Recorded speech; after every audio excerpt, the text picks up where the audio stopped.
Hey guys, this is Comic Uno, and today I'm doing Comic Uno's Best Comics of the Week, and this is a show where I review all the comics I've read this week in one show. We go least favorite to best pick of the week, and of course in the comments below let me know your pick of the week for this week, because at the end of the show I do the viewer's pick of the week, where I highlight comments of whatever the viewers picked for their pick of the week. And I'm thinking for next year I'll actually do like a big video where I'll say what is the viewer's pick of the year at the end of the year, so we'll actually collect all that data. But let's get into the video. I have a very small haul this week, probably the smallest haul I've had for the whole year, because that tends to happen with these last 2 weeks. Christmas, it's the new year, it's the holidays, so you don't get as many comics. But next week I have like over 20, so it's gonna definitely make up for it. So let's get started. Number 6 for me is King in Black, Iron Man Dr. Doom issue 1. A book I wasn't originally going to get just because, I'm not getting every tie-in for King in Black, but I decided to get it because I got no books this week. So I'm like, alright, let me try this one out. Also, I am reading Iron Man, so I was already kind of on the fence. I was like, well, I'm reading the main title, why not get this? I'm not a huge Dr. Doom fan, though. This is very much a filler one-shot. It's Iron Man and Dr. Doom fighting Santa Claus. Now, I won't say it wasn't a fun issue where we get to see Santa Claus cursing in Christmas emojis. I thought that was a lot of fun. We get a little bit of emotion with Iron Man dealing with the death of Venom and him feeling like he's the cause of it. So we get a little bit of a tie-in there, but I feel like not enough to warrant I don't even know how much money this was. I think it was about a $5 book. So definitely not enough to warrant that. I don't know if it really needed a one-shot, but if you're a fan of these characters, if you're especially a fan of Iron Man, not a bad one-shot, just not a necessary one, I feel, if you're only following the King in Black event.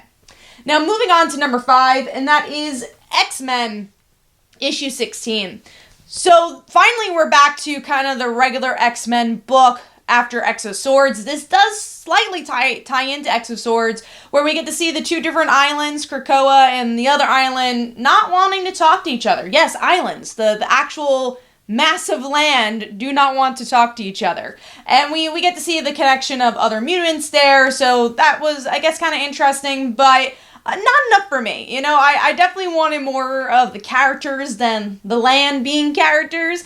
But I enjoyed the Jean Grey and Cyclops ending, but at the same time, like, we need another team, so they're making up another team where they're pretty much the X-Men. So even though this is an X-Men book, it's like, no, we fight for the people, I'm not going to be part of your government.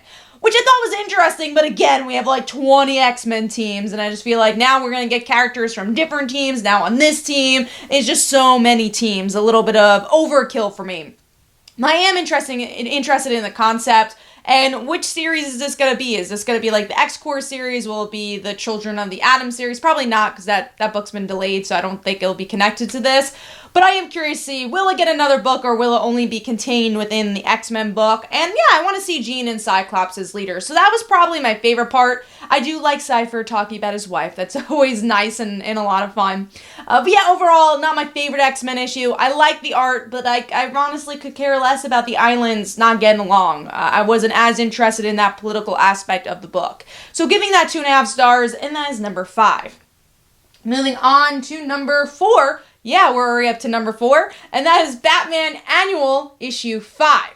So this is finally the origins of Clownhunter. I wasn't a huge fan of the art style. I kind of knew that going into it. I saw preview pages. I'm like, a little bit too gritty for me. Definitely get why it is that style. It fits for Clownhunter. Overall, I enjoyed the issue, though. I did enjoy it. I enjoyed the concept of Harley Quinn. Is she redeemable? Because she was kind of part of Clownhunter's parents dying in this issue, or at least she was kind of along for the ride. She was an accomplice. So how easy is it to forgive someone like that? Just because she's a hero now, can her past sins be forgiven? And it kind of reminds us how bad of a person Harley Quinn really was. She wasn't just a fun, go-lucky person, because we've been seeing the hero side so much of her, and that is the big question. Now, I was actually thinking of doing a whole topic video on that, so if you guys want to see a topic video on Harley Quinn, her redemption, let me know. If you have other topic video ideas, I would love to hear them, because there's so little news and so little comic books this week.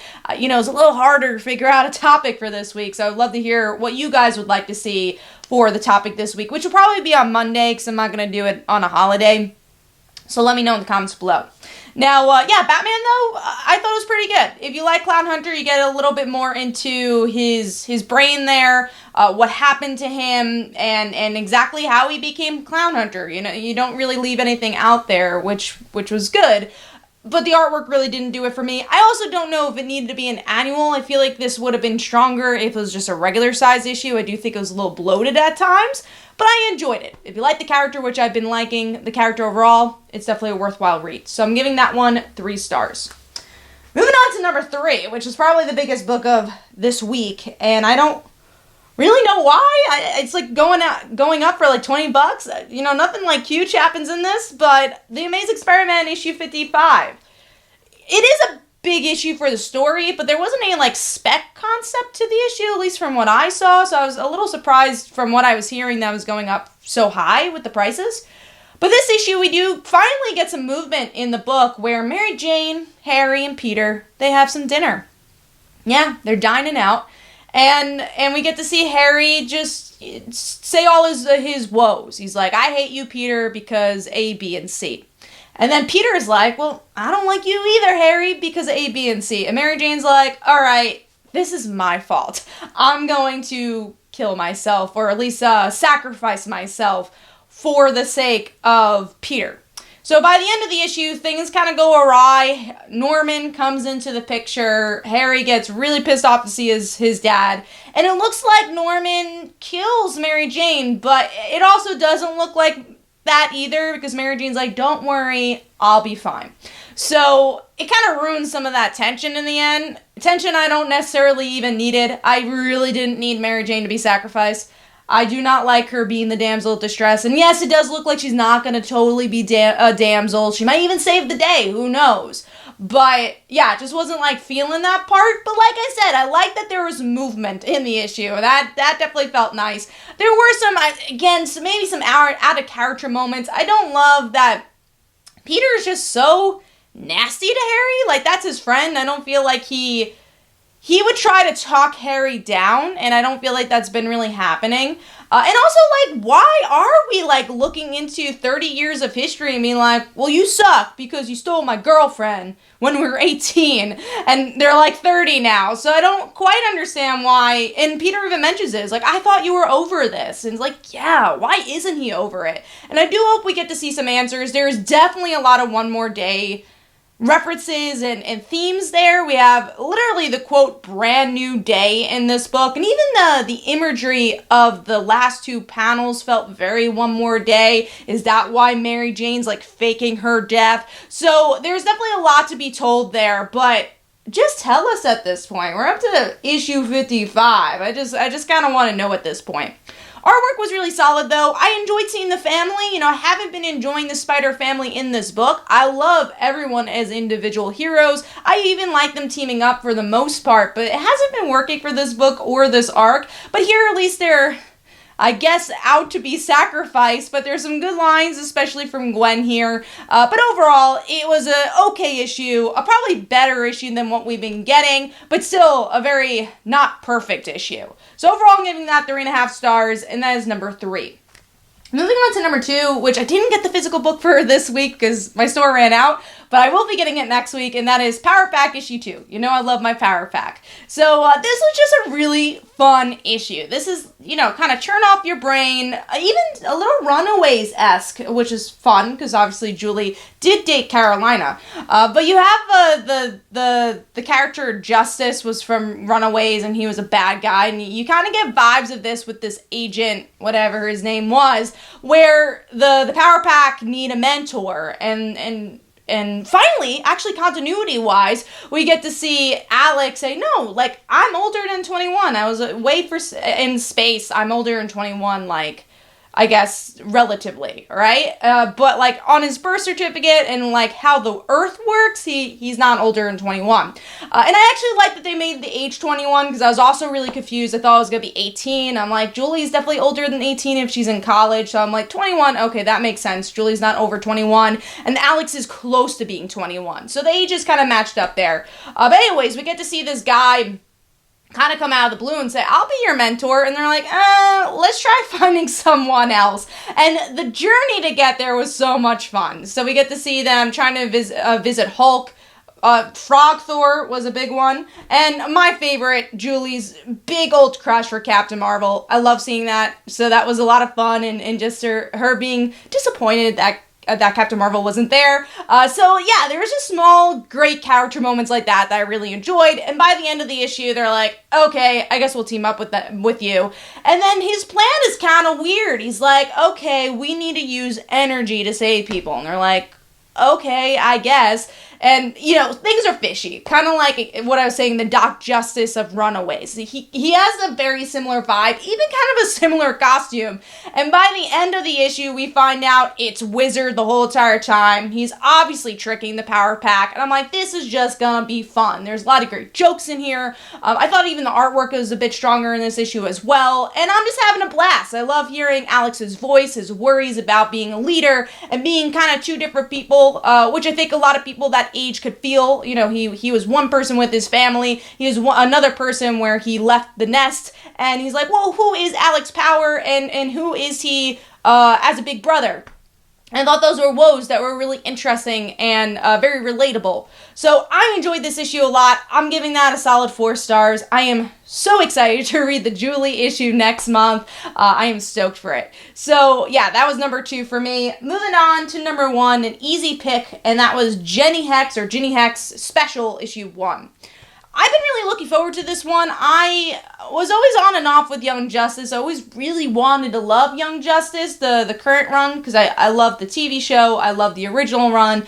I love those members of the Teen Titans. So that was my generation of the Teen Titans. So I was really excited for Young Justice. And I was even really excited for the new characters. And I would say even out of all the new characters, Jinny was the most unique and interesting. And one of my favorite issues of Young Justice, the new Young Justice, was her origin story. So I'm like, okay, I definitely want to learn more about her. So when we got the special, I was like, okay, cool, we're going to get a whole issue of her, and it doesn't disappoint.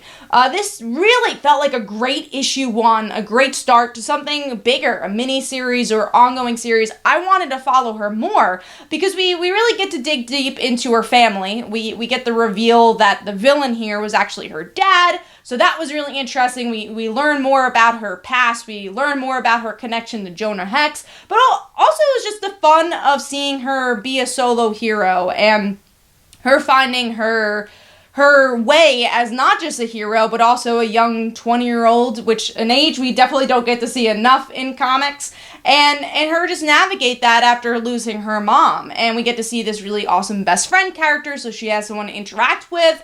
Artwork was also really solid for this book too. I think it really fit the, again, more young adult vibe for the book. But there's a lot of good twists and turns for this one. I really felt the emotions, and everything that I felt that was really good in that original origin story from Young Justice was really pulled here and expanded here and gave you a whole world, and definitely more than enough to get more. So I'm hoping a lot of people read this so we could get like a mini-series or ongoing series, because there was a lot of promising stuff here. And it built this unique world and a unique kind of solo series for this character, and a new voice for the character as well, because you didn't have as much time for that in Young Justice. So it's kind of cool to see her pocket of the universe. So overall, I'm giving that 4.5 stars. That was my pick of the week. Hopefully you guys enjoyed.